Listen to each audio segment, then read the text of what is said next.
Attached to the slide is a picture from Ann Getty's art. She is known for the fantastic outfits and situations she places babies in. She's really considered to be the premier artist of babies and infants. Perhaps click the link. It's not for any particular page, but I'll just show you some of her amazing creations. Take a moment. I think you'll find it very interesting if you're not already familiar with her.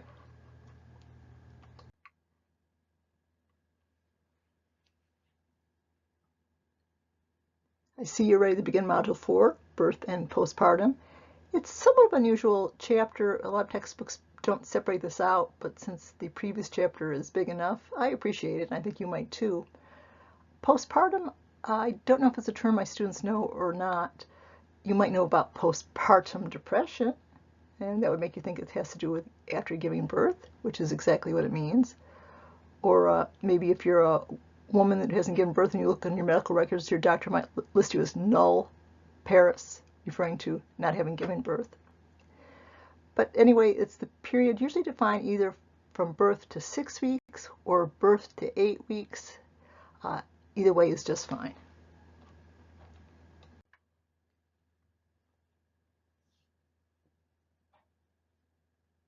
Pregnant persons have many birthing choices today. Options are giving birth in a hospital, at home, or a birthing center. Take a guess in terms of how many women still choose birth at hospitals. Guess a number for me. You're thinking 95%, 90, 85, 50-50. It might surprise you to know that over 98% of births still occur in hospitals. They can be attended by either a midwife or an obstetrician, which would be a medical doctor. Preparation choices include the Lamaze technique, which you've probably heard of, the Dick Reed method, or even hypnobirthing. Pain relieving medication can be used or not.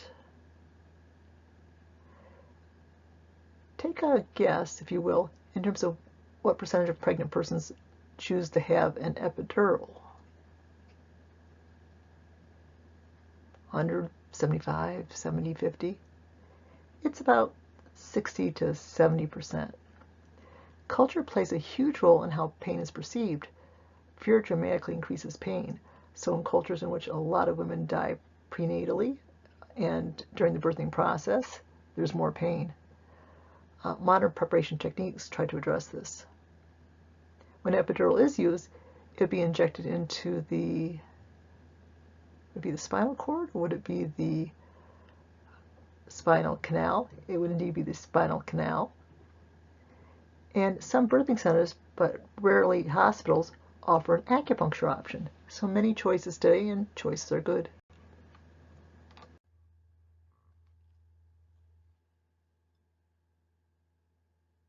For a short time, women were opting to be chloroformed right out of consciousness. Queen Victoria really made this a popular but short fad. Watch the 2-minute history on birth. I think you'll find it very interesting.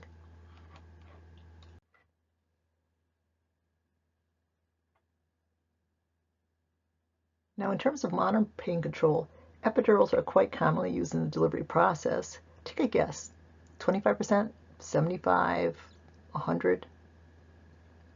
About 60 to 70% of women will select an epidural.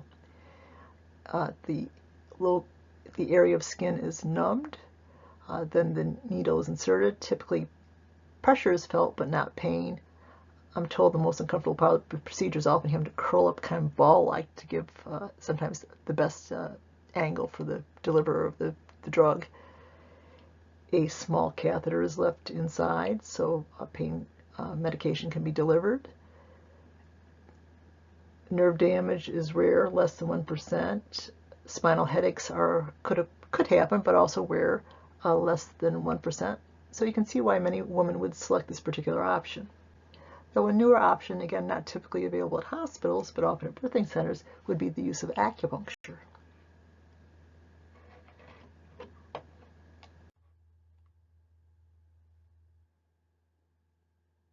Well, probably most of us, when we think of home deliveries, think of pizza or more likely Amazon nowadays. This would be handled for delivery of the baby, for a certified nurse midwife. it is not for high-risk deliveries, and the midwife under that circumstance would absolutely flat out refuse to participate at the home. She or he might be, typically she might be very happy to do it at the birthing center or at the hospital, assuming that they have privileges.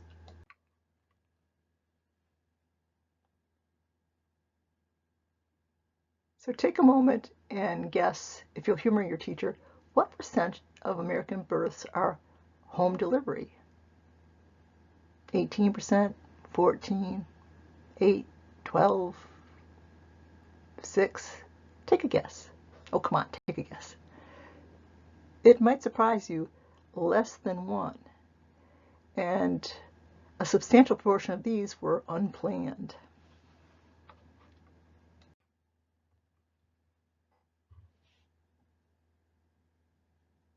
Another birthing option would be the birthing center. Take a moment and guess, and you probably don't know, but just take a wild guess at what percent of American births occur at birthing centers. Humor your teacher, go ahead and do it. Are you thinking 20%, 15, 10, 5? It might be surprising, but only about 0.5%. Now, what are they? They're usually freestanding and not usually part of a hospital, but again, maybe, such as St. Peter's. But they offer a nice alternative to home birth. It's homey. You can look at the picture. It might look like somebody's bedroom except for the bathtub. Again, many do offer bathtubs. But it also offers much more medical support and medical services. Now, certainly they can't do a C-section. That would have the person would have to be shuffled out very quickly to a hospital, but a greater degree of medical intervention is possible. The births are typically handled by a certified nurse midwife or a very related professional. Not for high-risk deliveries. So certainly a nice option to discuss if you're thinking about bringing a new baby into your family.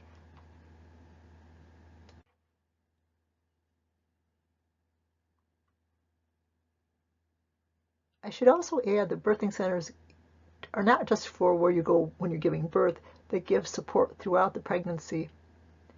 And another possible advantage of birthing centers is that they're less restrictive than hospitals,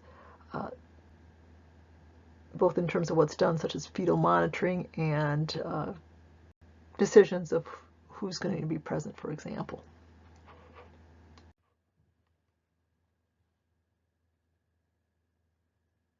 Let's consider another option that the pregnant person might choose, the use of an L&D nurse or a CNM. The labor and delivery nurses have a lower degree of education, whereas the certified nurse midwife, the CNM, has a bachelor's degree in nursing and also additional certification in midwifery, which is a strange way of saying it, but it is correct. They can work in hospitals, delivery rooms, and birthing centers, or in the home environment. They are not for high-risk deliveries. Typically, they would out and outright refuse unless they're going to be working with the individual at hospital setting.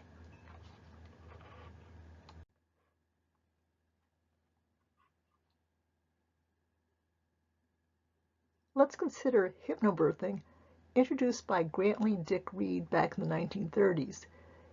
He visited Russia in 1931, and that year their government mandated use of a particular birthing technique using classical conditioning. No shocker given that Russia was the home of Pavlov. The purpose was to reduce pain and maternal mortality rates as well as medical costs. He brought this method back to the U.S. And why did the U.S. need it? Well, consider maternal mortality rates in the 1930s. About 700 women died per 100,000. As compared to today, for women of color, specifically African American women, it's a little rounding here, 80 per 100. Compared to white women, non-Hispanic, 30 per 100. So a birth weight of 700 was huge, so a lot of fear, and fear bred more likelihood of maternal mortality. So his technique was welcomed and became used. It still is. It was tweaked in modern times by a Maria Mongan, so sometimes the hypnobirthing is called the Mongan methods, but usually it's called hypnobirthing. In terms of its availability, I did do a quick peek on the internet. We're surrounded by Lamaze training centers.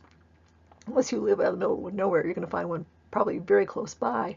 I didn't find a whole lot of the hypnobirthing. There is a place, for example, that trains it in Delmar, and a very reasonable rate, $100 per couple. To find the 3 components of it, you'll need to click the link.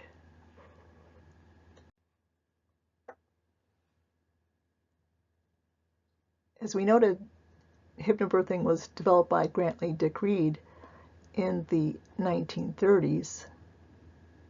It was reintroduced by hypnotherapist Maria Mongan. Probably a better choice since even the revision was in the 40s, so Maria Mongan's birth much more modern and probably more interesting to the modern reader. To find out the 3 components of hypnobirthing, please click the link for the video. You might not be shocked to see it as a lecture question later on down the road.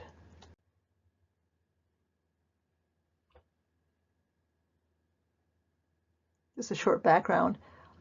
Dr. Dick Reed grew up on a farm and saw livestock commonly given birth. It didn't seem to be a very painful process and certainly not a long process. So as a doctor, he was perplexed by the fear and pain experienced by both women, and that started his quest to find an easier method for humans, human women, human people giving birth, if you will, to have a better and easier experience.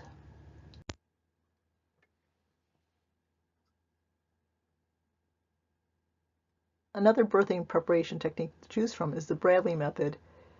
It, like the previous method we mentioned, hypnobirthing, is by far less commonly used than the Lamaze and also much less readily available. I did do a precursory look at the internet and didn't find too much local, though there is a practicing training person in Ballston Lake. It claims to use less medical interventions, at least the women that use it, compared to Lamaze, but there's a whole lot of hard, good research to support that, though it may or may not be true. Dr. Bradley grew up on a farm, and for farm animals, birthing is usually very easy and the animals are not distressed. And he was shocked when he became a doctor to see how much suffering humans had. And this launched his research in terms of how he developed the Bradley method. The picture I attached to the slide has all the basics, except for one. The woman in it often appears to be asleep, but she's in a sleep-like state where she's so inwardly focused on her body that she appears to be sleeping, but she's not. But other than that, you'll get all the basics you need for the slide. So again, another option if you wish to explore it.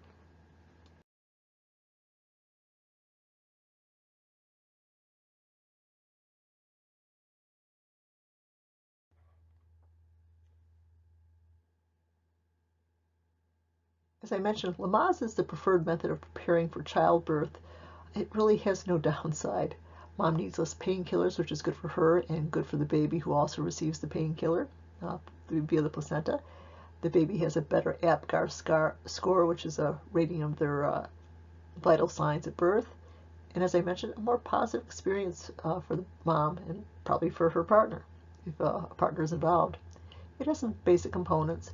A coach, which may or may not be the partner. Breathing types. The panting type is probably what we think of most. This both helps to oxygenate our tissues during this very laborious process, and it also helps to distract. Massage might be helpful. It's part of the process. A focal point that mom can focus on. And education, which makes the process less scary and makes her feel more in control.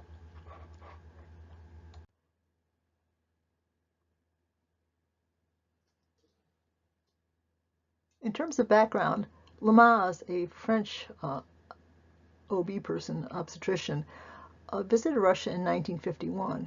That year, their government had passed a law requiring the use of a conditioning procedure based on, not shocker here, Pavlovian conditioning, to facilitate the birthing process. This resulted in births that were much shorter, much less painful, and with much more positive outcomes for the mother and the child. So Dr. Lamaze brought that technique back to France, wrote about it, and that became common in much of the world and still is.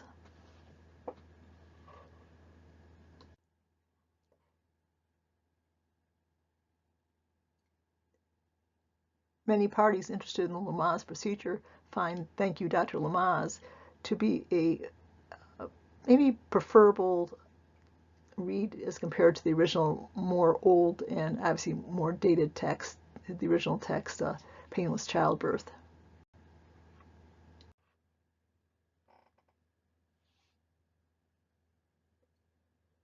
You might have noticed that sometimes I use the term pregnant woman and sometimes I use the term pregnant person. I would explain it as old habits die hard, and pregnant person is the term preferred nowadays and is reflecting where we are culturally. The pregnant person would reflect not only women can get pregnant, but also trans men who were, yes, born women, but have transitioned to male. So in terms of the details of this, if you go to the link, I think the gentleman there does a wonderful job explaining it.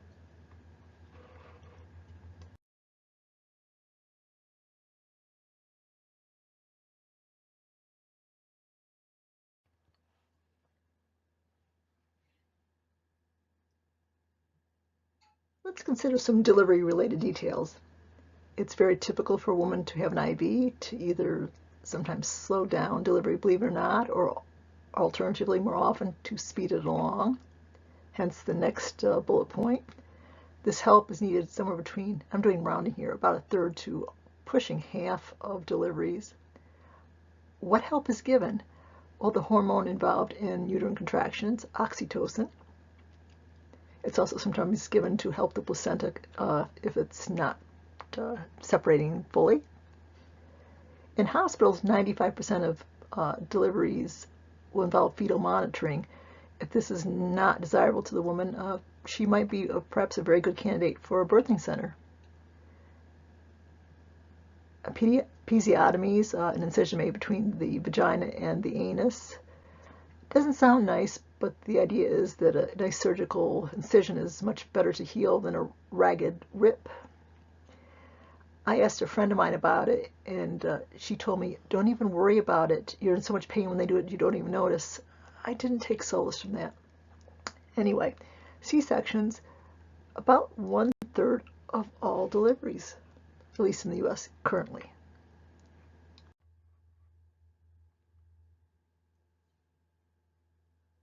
Typically, the stages of childbirth are referred to by the events that are taking place. I left a few blanks on the slide, so consider them, and then we'll move on to the next slide, which will tell you the answers and discuss them in more detail. On the next slide, for convenience, so I will call stage 1, stage 2, and stage 3, but just for convenience.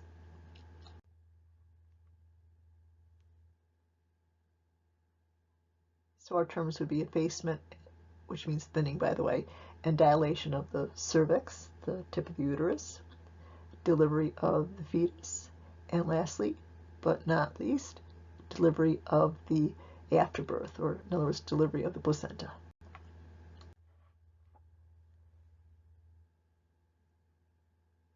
So let's consider these stages. Stage 1, the stage of dilation, which means to widen, and effacement, which means to thin, of the cervix. A typical cervix, if you have one, feels like the tip of your nose. During the delivery process of stage 1, it will dilate to 10 centimeters, and you probably hear medical dramas all the time that she's at 10 centimeters, she's not at 10 centimeters. During this stage, the water will typically break on its own. If not, it might be done by the medical practitioner. This stage is highly, highly variable in length, but for a first-time mom, about 10 hours. It can be much shorter, it can be much longer, but where she's caught in the taxi, although obviously does occur, typically not. You've got many a hour of this process. In stage 2, it's the active delivery of the fetus. She'll have the urge to push. On average, it takes an hour and a half, quicker for a second-time mom.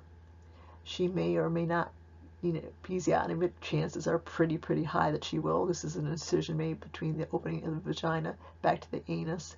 With the philosophy, it's better to have it done rather than a jagged rip, so it's a nice clean surgical incision and it's sutured up.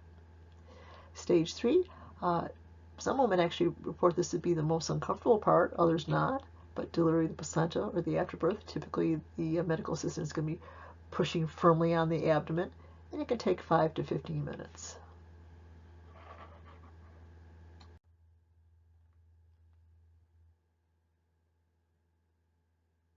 Birth complications are fairly common, even in American hospital deliveries, up to 25%. Now, if that scares you, the majority of those are just delayed delivery, extended delivery. So the contractions aren't vigorous enough, and that might be helped with a hormonal injection. In terms of severe complications, such as listed below, that's about 7% of births. So I think that's probably good news for you. Now let's consider the complications listed below.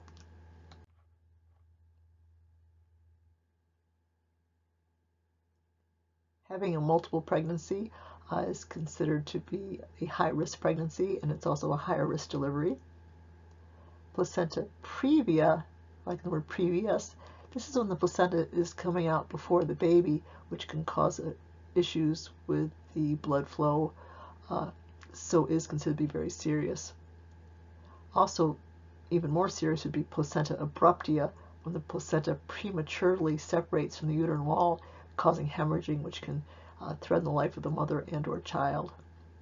Transverse is shown in the picture, so the side or back is presenting first, and the baby can typically be rotated manually. Breech position would be feet first, has a higher rate of complications. I was a breech. All these can lead to a cesarean birth, which we'll discuss in an upcoming slide.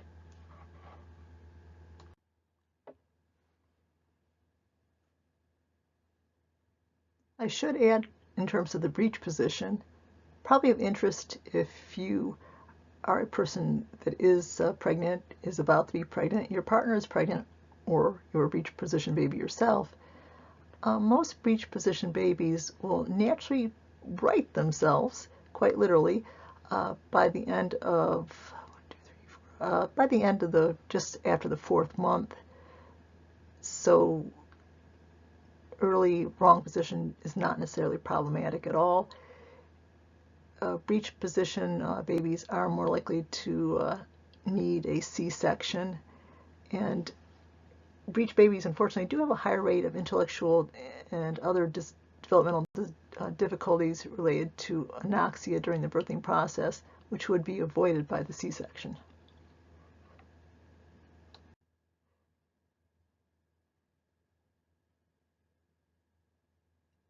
Let's consider a decidedly non-natural way of having childbirth, that of the C-section, or if you want to be more formal, the cesarean section.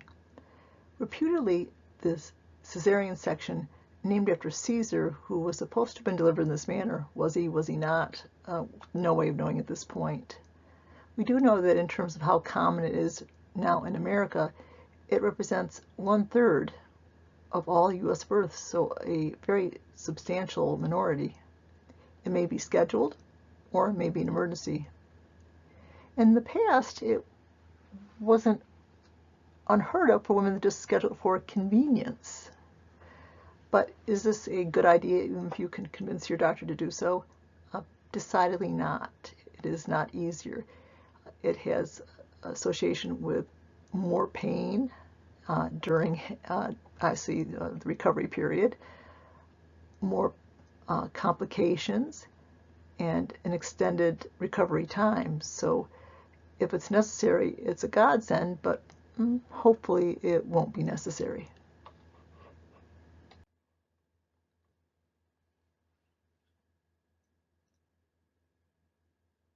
On the left, we see a baby being delivered by C-section, and above it, scars that might be the result of a differential procedure in C-sections. In the past, once the abdominal muscles were cut, the incision in the uterus was made vertically rather than horizontally, which made it much weaker permanently. And there was a saying back in the day, once a C-section, always a C-section. Nowadays, a previous C-section does increase risk of need in the future, but is no way condemning that procedure to be definitely necessitated. So good news if a woman does have a cesarean.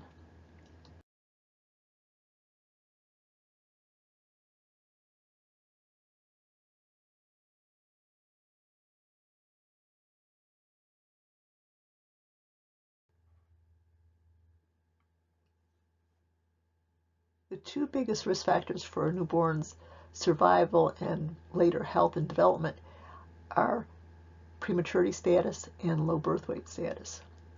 Preterm is generally considered before week 37. And do you know which particular bodily structures under development puts the baby at the highest risk? Well, if you're thinking brain or heart, no, it would be the lungs. That is the determiner of the survival. For low birth weight, the cutoff is 5.5 pounds. They have difficulty maintaining their temperatures, hence the cute little hat the baby is wearing above. It's the most easily prevented of the neonatal issues. Proper prenatal care and adhering to the regime the medical professional gives can greatly reduce risk.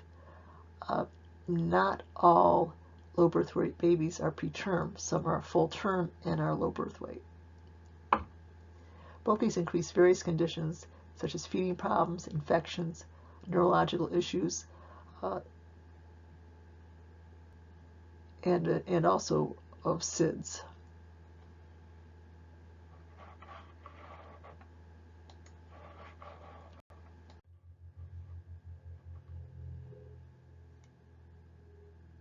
The APGAR test, developed by Dr. Virginia APGAR, shown in the picture, is used worldwide to assess the newborn's health status at birth. It measures 5 different areas, scoring each one from 0 to 2 points. 2 is what you want to see. 0 indicates a baby that might not be alive and needs immediate resuscitation. It's done immediately after birth and 5 minutes later. A score of 7 or higher is considered to be good. The first A is appearance, the color of the baby. We obviously don't want blue. We want some degree of rosiness. Pulse, the heart rate. You don't need to know it, but 100 or more. But you do not need to know that. Grimace, is the child coughing? Good. Is the child trying to suckle? Good. Squeaking up his face? Good. Crying? Good. Activity. Is the body moving? Are the arms, head moving? Is there movement? And R, respiration.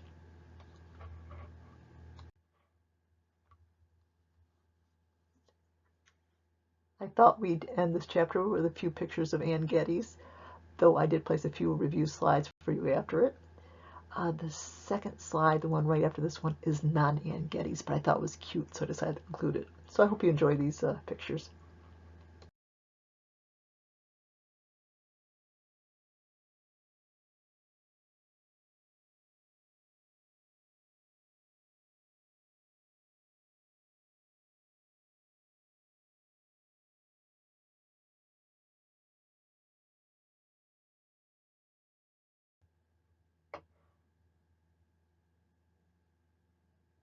Although not a typical Ann Geddes picture, this is one of my very favorite of hers. I just love his facial expression.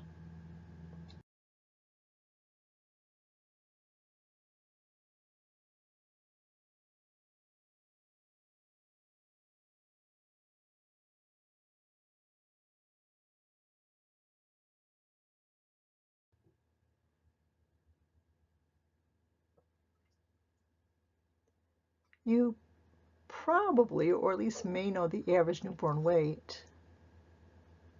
Mentally try to guess it for a moment. But you probably don't know the weight increase by age 2. The average newborn weight, 7.5 pounds. By age 2, obviously 2 years later, they will weigh about 4 times that weight. So for example, I would weigh in 2 years, if the weight increase was the same for me, 552 pounds. Take a moment and think of your weight times 4. Isn't that amazing that they are able to grow that much in such a short time? We take it for granted, but it really is amazing.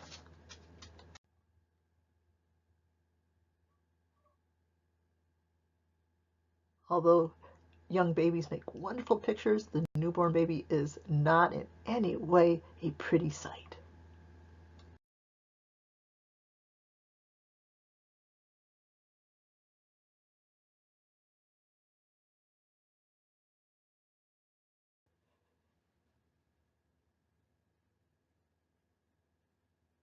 So we just discussed the choice of breast versus bottle, which is not always a choice even, but another choice that may or may not be available would be to circumcise or not to circumcise the male baby.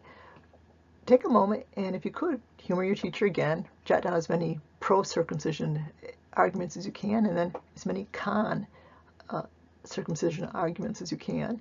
I did include a picture of a penis in the natural state and the circumcised state on the bottom, should you not be familiar with the looks of each.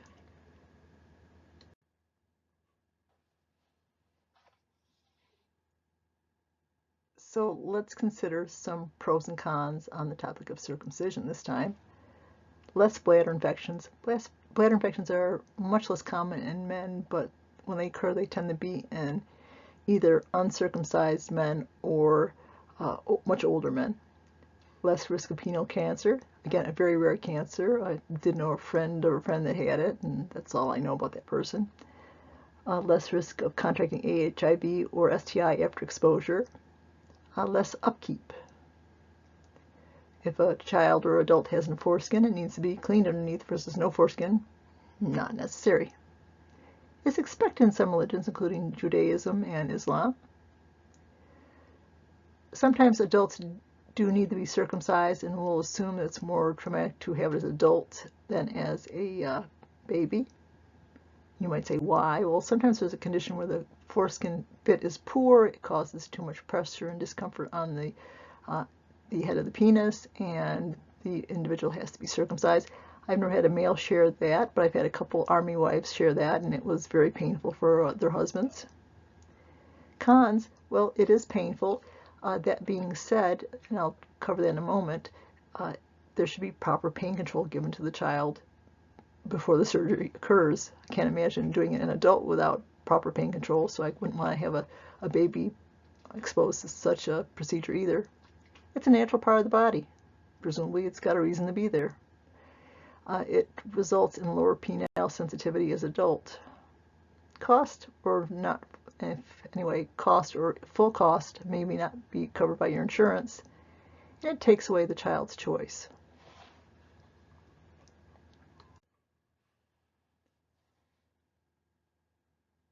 Old skill is, for pain control, put a little sugar on the pacifier.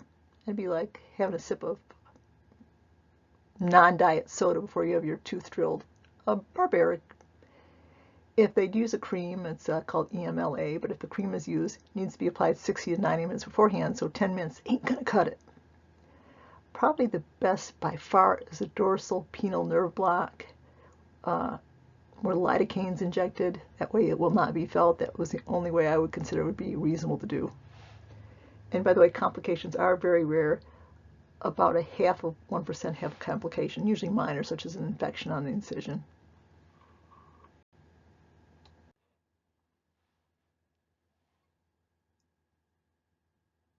If I should ask on a test for you to list the pros and cons of circumcision, I definitely would not accept that one is better appearing than the other. Beauty is in the eye of the beholder, and I don't have any desire to make anybody feel bad about if they're circumcised or uncircumcised. So we'll leave it at that. We should mention that one parting detail, which is almost escaping my mind,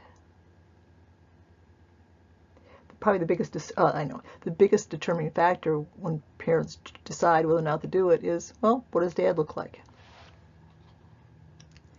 And we should say that about 70% of babies are circumcised, rounding up a tiny, tiny bit, so the child will not feel out of place in a locker room, no matter what decision is made by the parents.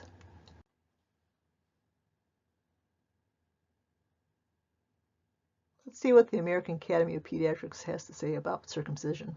Quoting here, existing scientific evidence demonstrates potential medical benefits of newborn male circumcision.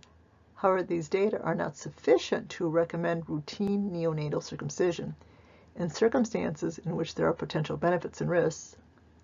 Yet the procedure is not essential to the child's current well-being. Parents should determine what is best interest of their child. To make an informed choice, parents should be given accurate and unbiased information and be provided the opportunity to discuss this decision.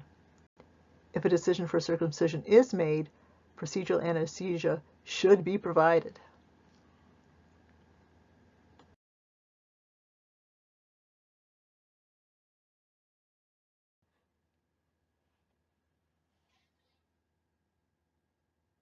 Let's consider co-sleeping, the child sleeping in the same bed as the parent.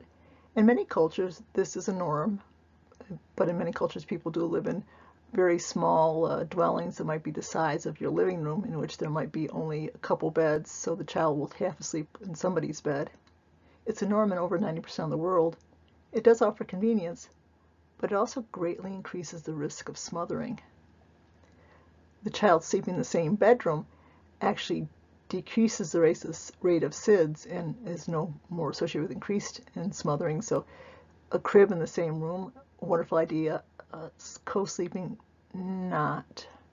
And just as a caution on a related topic, never place a child on a waterbed. If they turn over, their face will be encompassed by the waterbed. They'll just fit right in there and they will smother. So please bear that in mind.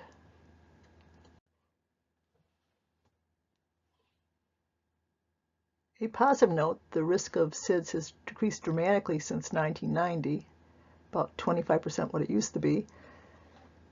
And another positive note, once the child gets through the 4th month, the risk drops dramatically. But still, it is the leading cause of infant mortality in the U.S. Risk factors for SUDS includes maternal drug use, prematurity, low birth weight, lower SES, co-sleeping, a SIB habit, improper sleep position, which we refer to on the stomach, creating suffocation hazards such as with plastic bags, pillows, toys, etc. And if the baby is a Black American or a Native American of the Eskimo variety, a greatly increased risk also.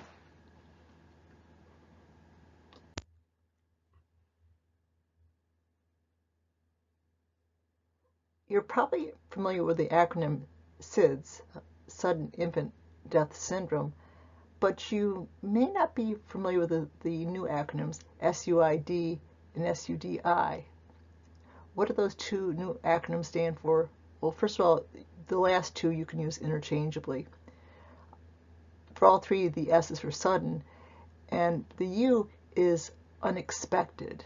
The death was unexpected. Don't accidentally slip into unexplained. It's for unexpected.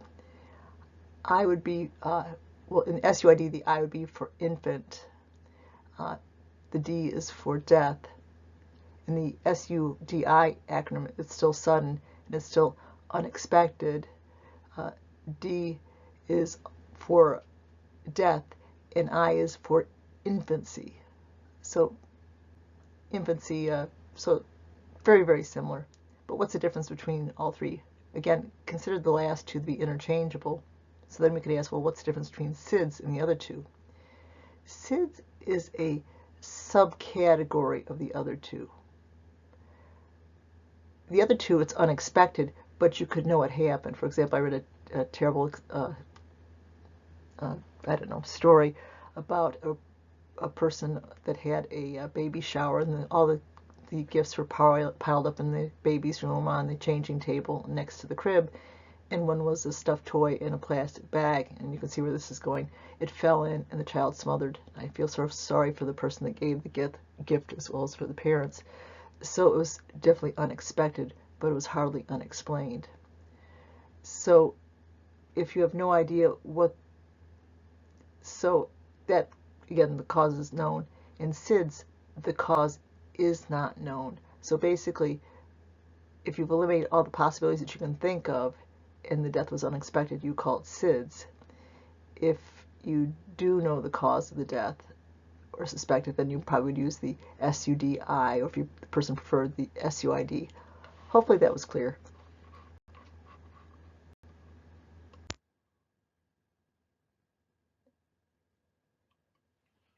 Newborns really can't see color, they see more of contrast. So black and white is actually more interesting to them.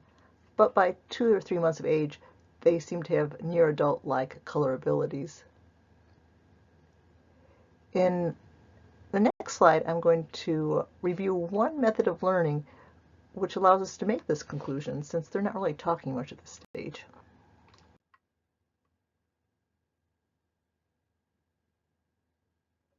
Before I move on, I should probably add that their visual range is about 18 inches, not too close and not further than that, so very limited, but perfectly suited to look at the parent's face or the caretaker's face while the baby's being held. How perfect.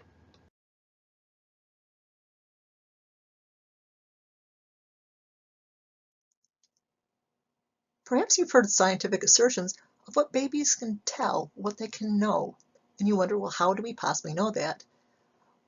For example, let's say if we want to know what age a baby can distinguish various colors, we would repeatedly present the baby the same color, and they would become disinterested.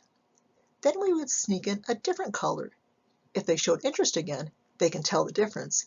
If they continue to be bored, they cannot tell those two colors apart. So the question is, would this be an example of learning using habituation, learning through insight, or social learning? If you said habituation, you are indeed correct. Much of what we know about very young infants comes from studies on habituation.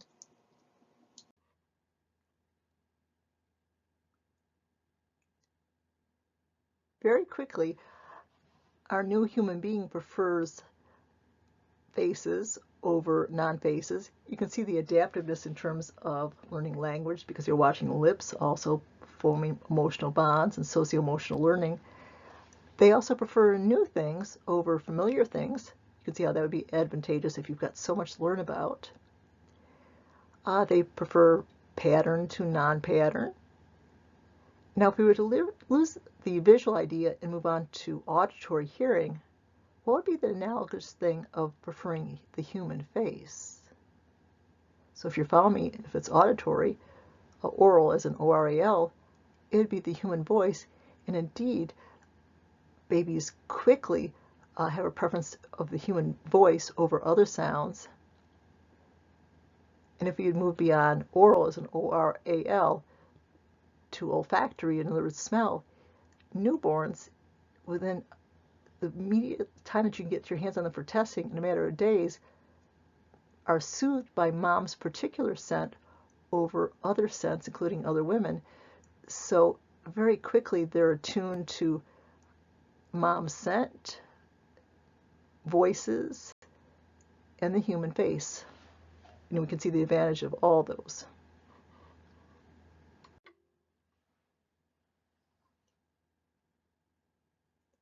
Before we leave this module, let's consider newborn arousal states. Let's start with the state they spend the most time in, sleep. Now perhaps you remember from intro psych how much adults sleep. To make it easier rounding-wise, if you sleep 8 hours a day, that's 1/3 of the day. Infants, well, how long do they sleep? To generalize across infancy, twice that, so 2/3 of the day. Now, that would make life very easy for mom and dad, except for the little detail that it's going to take them a while to be able to sleep even 6 hours at a pop for many babies. Now, sleep is not all the same. You probably covered intropsych stages of sleep. Probably you remember REM sleep. And what did that stand for? Hopefully you're thinking REM stands for rapid eye movement. So they spend much more time of their sleep in REM sleep, in other words, rapid eye movement sleep. So basically this has stimulated the brain, so even though they're asleep, their brain is being stimulated by dreams. Now, probably not dreams of playgrounds in Hawaii, but still their dreams will be stimulating their brain. The other half of the time would be in the non-REM stages, in other words, stages 1, 2, 3, and 4. Other states, drowsiness, you might relate to that perhaps even this very moment. Also, waking activity, in other words, moving around, and crying. It's considered to be the same states of activity and crying. And then the best stage for learning, quiet and alert, looking, listening, tasting, feeling, maybe a combination. So again, the basic arousal states of the newborn, and overwhelmingly it would be REM sleep for a while.